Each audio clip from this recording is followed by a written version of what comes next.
et après c'est OK. Nous allons passer, voilà, tout est OK, je pense. Comme on a dit, il va prendre en entrée une fonction 0xfa et elle sera déchiffrée avec la même fonction. Donc maintenant on peut compiler notre programme avec la commande publish-p, donc il va nous permettre d'avoir un exécutable qui sera par la suite utilisé, d'accord. Donc on va patienter que ça charge. Voilà, ça charge. Bon, une fois le chargement terminé, ça sera pas le payload final qu'on a, puisque là, il est déjà obfusqué, il est exoré, donc il ne peut pas s'exécuter en tant que tel. Il va falloir le compiler, exécuter le compilable résultant pour avoir un nouveau shellcode qui est obfusqué, qui est exoré avec la fonction 0xfa.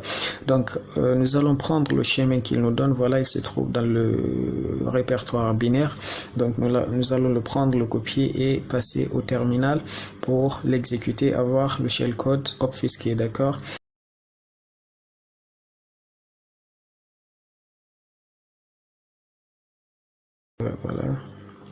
Voilà, c'est dans ce répertoire. Donc le voici, c'est l'obfuscation XOR codor exe. Donc voilà l'exe compilé par la commande publish. Voilà, donc ici nous allons l'exécuter avec // obfuscation. Voilà, donc, il va nous générer le nouveau shellcode qui est déjà obfusqué, qui est exoré, qui est totalement chiffré. Donc avec ça on pourra passer avec le deuxième script, d'accord. Voilà le nouveau shellcode généré. Donc tout est OK. Donc comme je vous ai dit, c'est une méthode vraiment dingue, on peut dire. C'est quelque chose de très poussé qui consiste juste à s'exécuter sur la mémoire sans que l'utilisateur ne se rende compte de quoi que ce soit. Donc après ça, nous allons ouvrir le nouveau projet qui est le process following, qui va consister aussi, comme on l'a dit tout à l'heure, non seulement prendre en compte toutes les mesures du nouveau shellcode qui est celui obfusqué, et après appeler la fonction pour déchiffrer ce même shellcode et l'exécuter en mémoire, d'accord. Nous allons copier le deuxième script qui consiste à faire cela. Voilà, voilà, OK, avec toutes les bibliothèques et tout. Donc ça sera avec la même fonction qu'on a chiffré le payload en première position, qui est la 0xfa, qui sera utilisée pour le déchiffrer, d'accord. Si ça change seulement, c'est une méthode de chiffrement symétrique, si on peut dire. Si ça change, ça va pas marcher.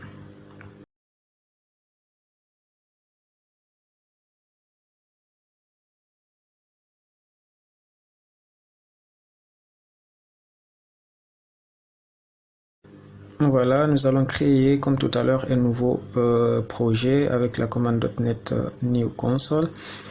Voilà, il va nous générer un nouveau projet C# avec le programme et tout. Donc une fois fait, nous allons passer le shellcode, le script à l'intérieur, et après nous allons essayer de changer la variable buffer, d'accord. Voilà, une fois que c'est OK, nous allons juste copier le nouveau shellcode généré par le premier script en s'assurant bien sûr qu'il y a le même nombre d'octets qui est 511 pour la variable. Donc ça y est, on va là juste remplacer ici. Voilà, avec le même nombre d'octets, ça y est. Voilà, donc tout est OK.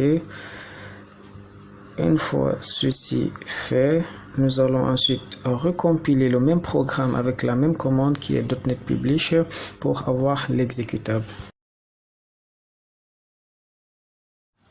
Donc là, il est en train de faire la compilation finale, la génération du payload final, notre fichier binaire, l'exécutable en question, qui pourra être par la suite envoyé à la victime. Donc par n'importe quel moyen, ça peut être un moyen de phishing, un moyen d'ingénierie sociale, peu importe.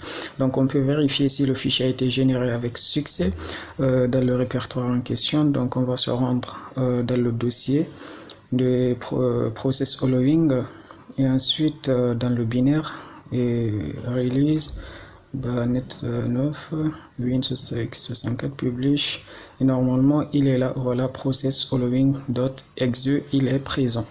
Donc on va copier ce répertoire et nous y rendre sur le terminal. Voilà, on va y accéder et par la suite on va lister tout et le voici présent en pleine forme, prêt pour l'emploi. Et de l'autre côté, sur notre machine Kali Linux, nous allons préparer notre listener pour recevoir les connexions depuis la victime. Donc avec notre serveur C2 Metasploit, on va lancer la console et ensuite spécifier les paramètres. Donc premièrement, nous allons utiliser le use multi-handler. Voilà.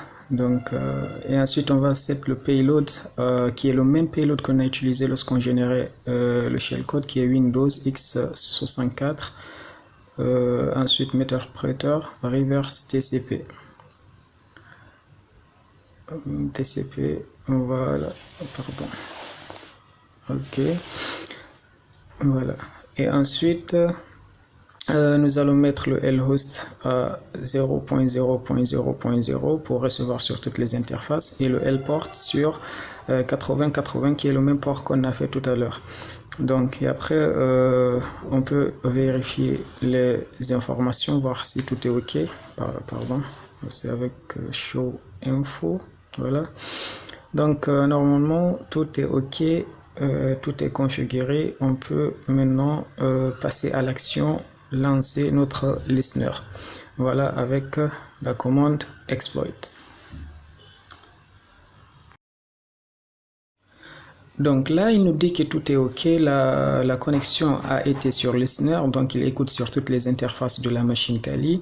Et supposons que le payload, il a été déployé chez la victime de n'importe quel moyen, ça peut être par l'ingénierie sociale ou peu importe.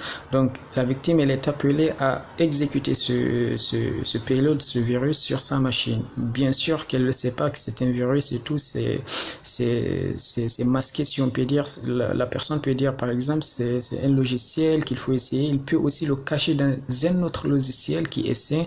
En ce moment, ça sera un cheval de Troie et tout.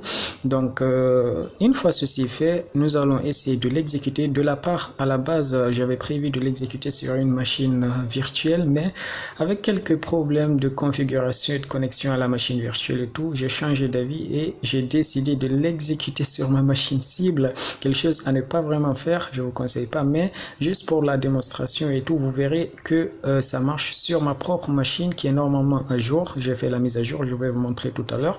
Donc, je vais l'exécuter sur ma machine. Propre machine et vous allez voir avec moi ce qui va se passer. Allez, je le lance dans 1, 2, 3. Allez, ok, il s'ouvre. Et là, regardez ce qui se passe à gauche. Déjà, il disparaît. Et à gauche, nous avons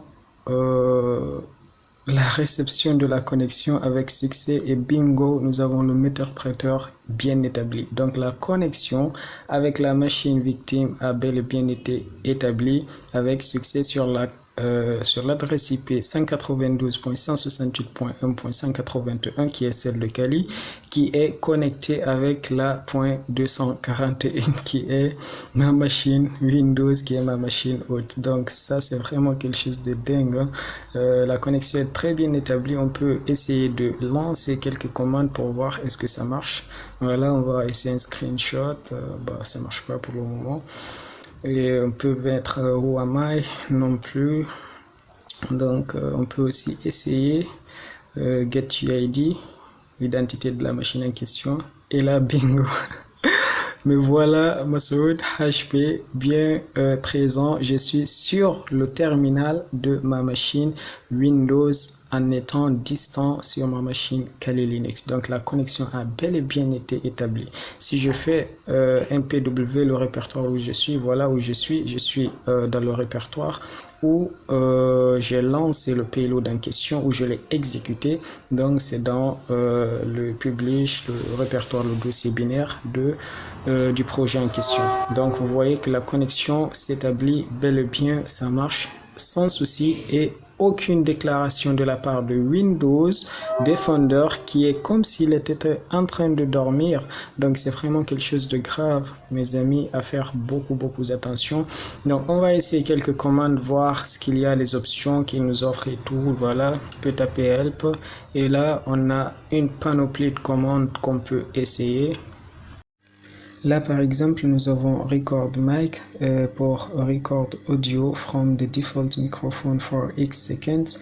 Donc, enregistrer l'audio depuis le microphone par défaut de l'appareil en question, de la machine, pour quelques secondes bien spécifiées. Et ensuite, nous avons Webcam Chat, donc Start a Video Chat. Donc, le hacker, il peut démarrer un chat vidéo avec la victime directement. Nous avons Webcam List pour lister les webcams. Nous avons Webcam Snap, take a snapshot from the specified webcam. Donc, prendre un snapshot, une capture d'écran en spécifiant la webcam, si c'est front ou back et tout. Donc, le hacker, il peut prendre un snapshot, une capture d'écran de la personne, de la victime en direct. Et enfin, nous avons une commande qui est très dangereuse, qui est la Webcam Stream. Play a video stream from the specified webcam, donc jouer une vidéo depuis la webcam spécifiée. Et là, vous vous imaginez à quel point ça devient dangereux. Le hacker, il peut voir en direct ce qui se passe sur l'environnement de la victime en question. Il peut voir ce qu'elle fait, sa vie, son quotidien et tout. Vous vous imaginez à quel point l'espionnage devient très dangereux. Donc, je vous conseille vraiment de faire très attention à ce que vous exécutez sur vos machines, car c'est extrêmement dangereux. Il peut vous espionner avec ça, il peut faire tout ce qu'il veut.